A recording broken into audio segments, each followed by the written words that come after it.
All right, episode 115 of Coach Quip. I'm Coach Robyn. I'm Coach Chris. And today we're talking about cold weather run tips. We've got 7 tips to help you run through fall, winter, and let's face it, probably a cold spring. and not a single one of these tips, I don't think, has the word treadmill in it. No, not one. Not a single one. No, and we love treadmills, right? They're right behind us right now. But we can absolutely train outside in almost all conditions. And so today is all about how to do that safely, right? To keep those miles up. All right, first up is to start smart. Be cautious of injuries, right? We know that when it's really cold, it is easier to pull or strain tendons and muscles. We're just not warmed up. Right? And unfortunately, like let's say you drive to trail or drive to your workout, sitting in the warm car with your heated seat on, it doesn't count as much as I want it to. So really think about those dynamic warm-ups that your coach is probably writing into your plans. We want the blood moving. We want that body primed before you start to load it, especially before you start to do any type of speed or intensity. In general, you're going to want to start a pace slower than even in the heat, which is very counterintuitive because we're freezing, so we want to get going, but we want to rein it in and gradually build up that progression until you're feeling more warm and more fluid. Mm-hmm. My pro tip here is, especially on the really cold days, or if you come in kind of cold, is to actually use hot tub, like ours here, before you head out. And we see this a lot. We do see a higher amount of low leg injuries in the cold because it's pretty far from your heart and it's more likely than not pretty cold, and it stays cold because when it's cold out, your body freaks out and brings the blood into your core, which means that your lower extremities and your hands and everything don't get as much blood, which means you're asking them to work and take on the impact of your foot strike, but they don't have as much available blood. So we want to infuse those areas and warm them up before we go, and that's why we really love hot water therapy before you head out. Yeah, so we're looking at easy AF pace, yes, right, to start it off and gradually going in. Also, I have had some success with doing a little bit of dynamic warm-up inside. Yeah. Like in all my clothes, trying to get myself warm before I go out. And what I've learned through that is that the first couple of minutes are going to suck no matter what. But if I'm already feeling a little bit warm, not like sweaty in my clothes, but warmed. A little warm, hopping around a little bit, maybe some jumping jacks, which I know you love. Mountain climbers, anything but jumping jacks. Something like that to get myself a little bit warmed up before starting. Oh, look at this. We have a special guest. A special guest appearance. One option would be to run holding a pug. It's basically like having a space heater at all times. And I prefer the snugging a pug before I go out because I need for my good run form. Very efficient. How did you get in here, buddy? Did you just open that up? Yeah. Yep. Oh my gosh. Could you be any cuter? I love you. So starting off smart and starting off warm is just the beginning of your cold weather running tips. We have 6 more tips for you in our bonus miles, so stick around.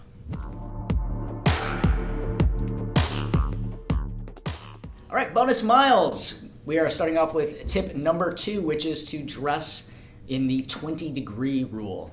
So people usually think about this rule when it comes to summer, but not when it comes to winter. Oh, yeah.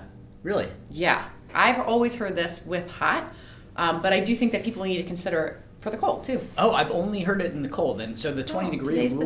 The day. Yeah, well, how would that work? Because in the warmth, you strip off as much clothes as you can, and then there's a limit as to what you can take off, and then you're running like that, right? But in our cold weather, we want to be thinking about the temperature as 20 degrees warmer than what it actually is. Now, of course, you have to factor in the wind chill. If you are, say, running along the lake and there's going to be a cold wind, that's going to make it seem colder. But in general, if it is 60 degrees outside, we're going to be running feeling like it's 80. And so this, as we shift this, right, if it's 40 degrees outside, it's actually going to feel closer to 60, depending on how your body runs. And so we want to make sure that we are not overdressing. And again, this kind of goes back to the quip part with the warm-up. If we are appropriately warmed up, it will feel like less of a transition when we get outside or going in. But we tend to overheat if we are dressing for the temperature that it is when we start to run. So the way that you would be going outside if you are going to do errands and in regular clothes is not the way that we should be going outside in terms of how we're dressing if we're going to go for a run. All right, number 3. On this note, similar note, is to layer up. So you should, in theory, when you go out, assume if you've warmed up really a lot inside, you're not going to be super cold when you go out, but you should be not super warm for the first 10 minutes or so. That's normal to be just a little chilly. But you want to be warm, midway through and by the end, but not sweating. To Coach Chris's point, if you're dressing for the degree that it actually is, you're going to actually get really wet and sweaty, which is going to make your life miserable, right? So we want on the base layer something wicking and not cotton, right? So we want something like wool or some really great synthetic dry fit fabrics that will take sweat and then kind of disperse it immediately so that you don't get to stay wet, right? You're not going to sit there and have it kind of cling to you and also be cold outside, which means your core is going to get very, very cold. From there, you are going to be able to put things on top. Puffies, we want on top of that base layer. We don't want a puffy or a synthetic fabric right on our skin, because as much as that might seem like a good idea to put it on the base, it's actually going to make you probably overheat. But it's a much better at kind of keeping the overall air in coming from outside. And then of course from an outer layer standpoint, kind of depends on how cold it is or how wet it is. I have everything from ones that are still kind of breathable, like this jacket that has some breathability, to ones that are lightly water repellent, to my winter one that is Gore-Tex, right? That is I could go out in a monsoon and stay dry. So just choose those layers accordingly, and also making sure especially that base is able to be dried. And those top layers with zippers are really great because you can help vent some of that heat out. So the great thing about layers is that you can take them off and ditch tie them around. Yep, tie them around. Some of them actually have straps that you could strap it to your body, or stop by your car and leave that layer there. But being able to adjust as you go is really important too. So the zippers or little vents are great. Next up is to always wear a couple of things, and you can always ditch them. They're pretty easy to get rid of, but hat and gloves. At a certain point, hat and gloves are essential. And particularly for me, my hands go numb at about 60 degrees. So, that's not normal, everybody. That's not normal. But it speaks to the fact that I have to keep my core really warm, and I will always wear gloves and a hat.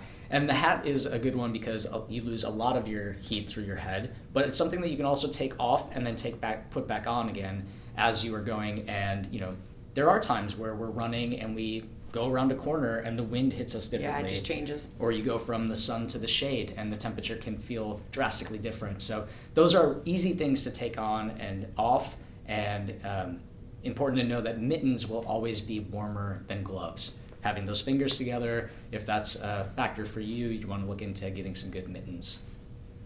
All right, next up, number 5, is let's talk about footwear for a second.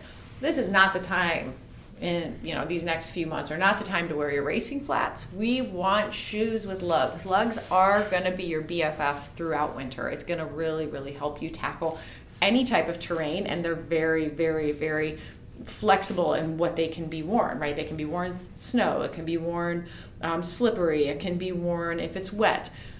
I personally like trail shoes. I think that they're a really great investment as long as it's not super heavy. There's a lot of really great kind of lighter weight trail shoes that have nice big lugs to keep you upright. And we also have a lot of options for that are weatherproof, like Gore-Tex style ones that will keep your foot completely dry so that you can go through that slush puddle and your foot stays dry and warm and you have traction.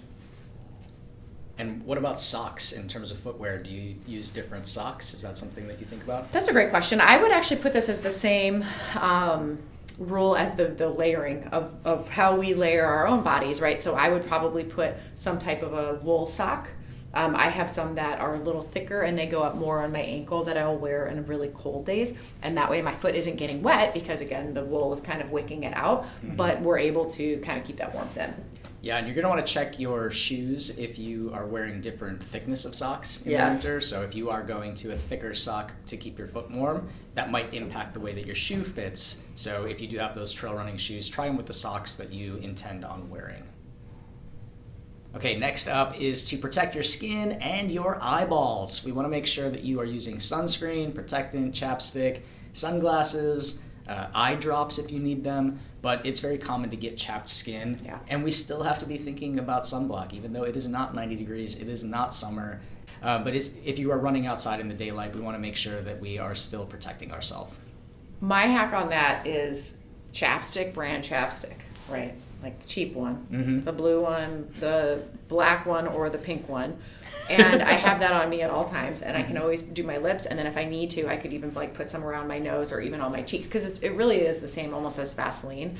And in extreme cold, it's so helpful because you can really kind of blister and wreak havoc on your skin. But if you have just like one little thing, you can usually get around that.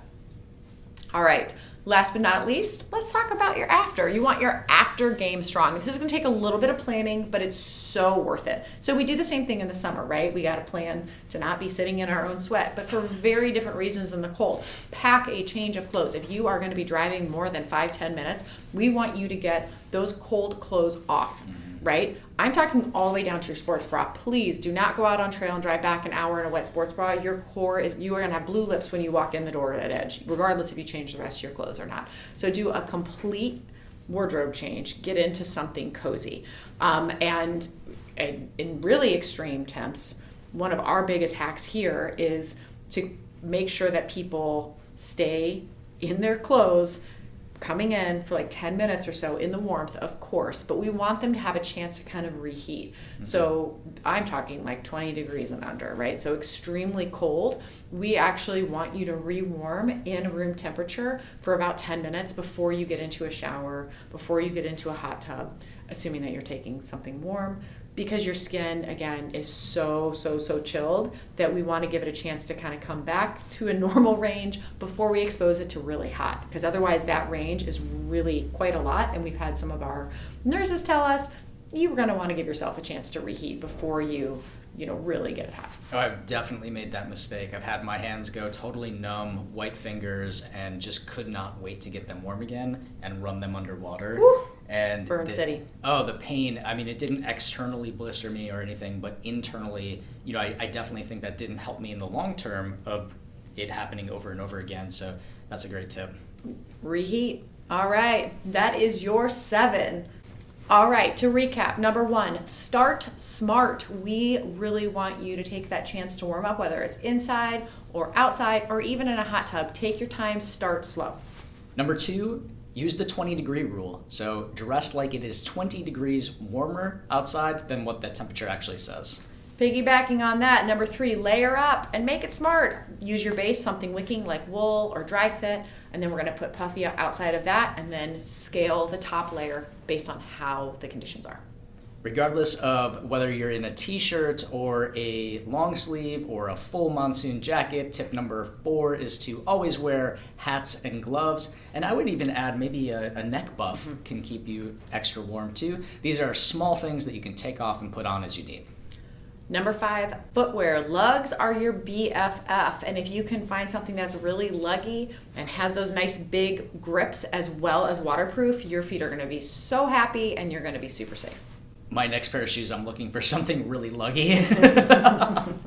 And number 6 is to protect your skin and your peepers. Make sure you're using sunblock and sunglasses and all of that chapstick.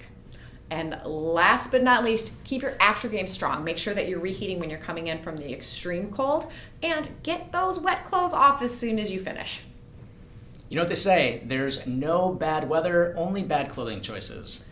That is definitely a quote. Even though the cold weather has arrived, you can still safely run outside, and we encourage you to tag us in your cold weather running photos. We'd love to see your outfits and what you're doing to stay warm out there. Later. Stay cool.